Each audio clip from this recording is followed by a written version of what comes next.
Thank you. Mr. Huelskamp.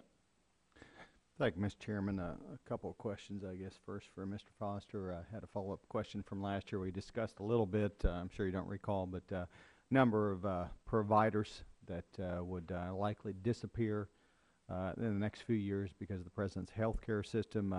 Can you remind us what those figures are, and have they changed since your testimony last year? Yes, I'd be happy to do that. No, the projection has not changed. We simulated taking all existing hospitals, home health agencies, and skilled nursing facilities in the country.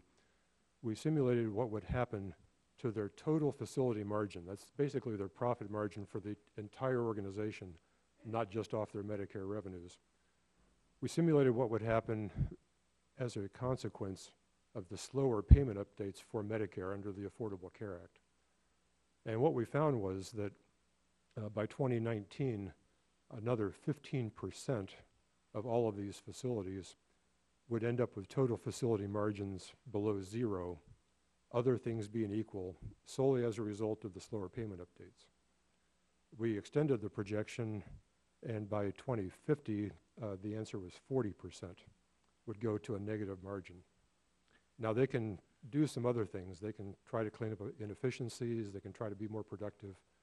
But if nothing else changed, that's what would happen. And those are nationwide figures. I asked you last year a little bit, do you have the data to extrapolate that to rural areas where we actually lack providers and are losing providers already? Do you have the data to provide that in a future response to me? Yes, if your staff could get together with us, so we could do that. Okay, well, I appreciate that.